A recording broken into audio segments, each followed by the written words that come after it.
I believe that VELO is a must-have for my portfolio, and I don't only just think that way because I hypothetically see it going to the price of $1 during this bull run, but another reason why is because I do love its fundamentals, so of course I have to believe in it, and not to mention, I think as a result of that, $1 really wouldn't surprise me whatsoever during this bull run, even though that's not financial advice.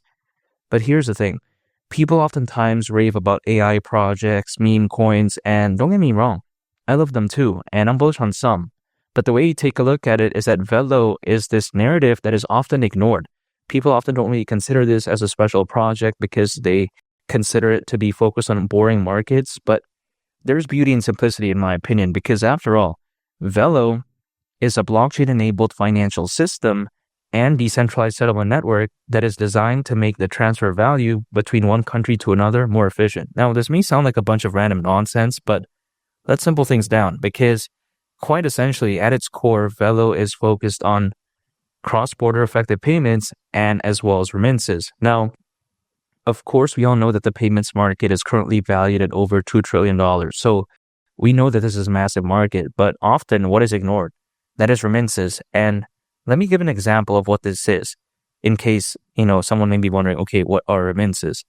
Now, let's say, for instance, I'm from São Paulo, Brazil, right? And then I'm working in Auckland, New Zealand. Now, let's say I'm working in Auckland, New Zealand, and let's say I'm earning income every month. Let's say I'm working there. Of course, maybe I send some back to Brazil. Let's say send it to family, whatever, and sending that back right there, that is remittances.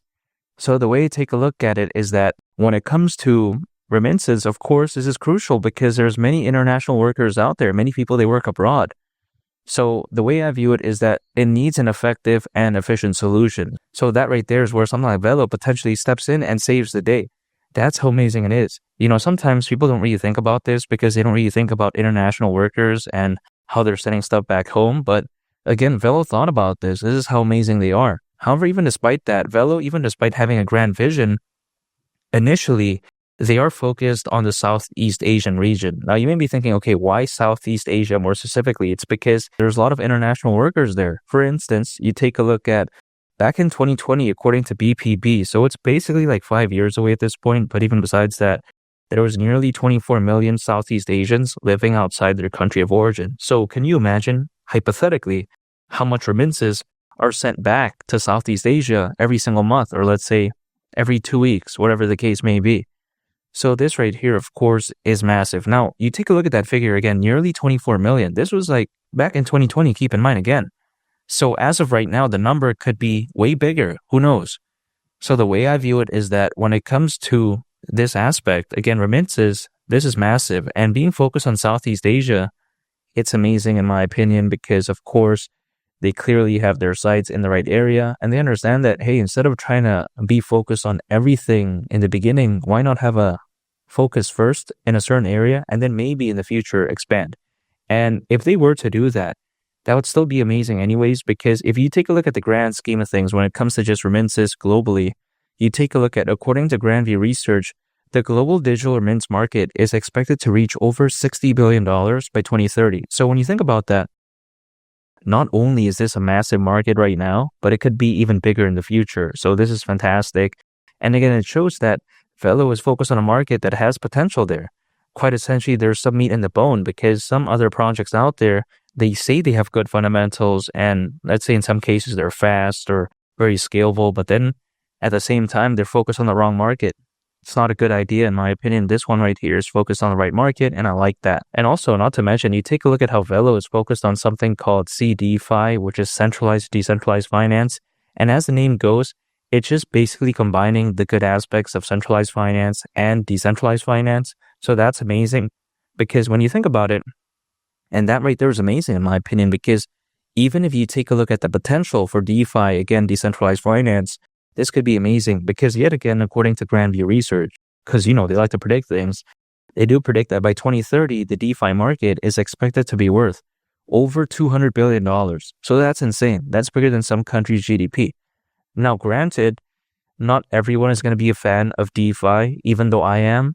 But still, despite that, sometimes people, they want the good aspects of centralized finance because sometimes they miss it. Who knows? And what is a good way to combine that with something as revolutionary as DeFi? That's CDeFi, again, centralized, decentralized finance. It's like having a hybrid engine, if that makes sense. It's kind of the best of both worlds, like a hybrid engine, again, combining electricity, combustion engine. Why not? Allegedly, I'm not a big fan of cars, but still, that's just the way to take a look at it. So this is the genius of VELO. Not to mention, VELO is very complete beyond just its cookie cutter stuff that I mentioned, because when you take a look at it, there's something called Quantum, which is a one-stop lightning speed remittance network. There's also Universe, which is a multi-chain super decentralized exchange. There's Nova Chain, which is an affordable universal blockchain network. Not to mention Orbit, a crypto super app, and Warp, a multi-network cross-chain bridge. So anyway, take a look at it. This is very amazing. VELO also has a stable coin called USDV, which some people may clown. However, if we take a look at VELO's involvement with BlackRock, and yes, I'm talking about BlackRock, the real deal, and more specifically with its tokenized short-term treasury fund into their USDV stablecoin, you gotta imagine that. That's insane right there. That showcases that, yes, when it comes to USDV, it's basically just another stablecoin, but this is amazing in my opinion. And it showcases that VELO, they have the right people running it, because if they didn't, this stuff wouldn't be a possibility. You think BlackRock's just going to want to partner with any random project or any random stablecoin, let's say, for instance, hypothetically in a make-believe scenario? They're not going to do that. So this right here, I think, is massive. And again, VELO, they have the right people running it, because as the old saying goes, a fish rots from the head down. Leadership is the most important aspect, and I like that when it comes to this. Not to mention, it also had a collaboration with the Laos Bullion Bank to integrate gold into the blockchain. So that right there is massive. So anyway, take a look at it. I mean, VELO, a very complete project, $1. Keep in mind, if it were to go to that price, considering current circulating supply, market cap would be around $7.5 billion. That's around a 25x from here. So it's not going to be the best upside, but it's pretty good considering how massive VELO is. I don't see why it won't reach that though. There's over 600 million crypto owners as we speak, according to Crypto.com research. The bull run, it just feels like it's getting into fifth gear. And when it comes to this bull run, I still think there's a ways to go. So anyway, take a look at it. I think 2025 could be a very special year. Again, when you have over 500 million crypto owners, according to Crypto.com research, I highly doubt that this bull run is going to be bad. I think in the next 6 months, to maybe even, let's say 10 months, or let's say even a year, man, I think when it comes to VELO and a bunch of other altcoins, I think it could be a totally different story, which is why I'm still very bullish on VELO, and I think it's a must-have in my portfolio, because reaching $1, that right there wouldn't surprise me whatsoever. And make sure to subscribe if you gain value from this video. I'd greatly appreciate it. It's Willie the Captain, and I'll catch y'all on the next one. I'm out. Peace. Bye.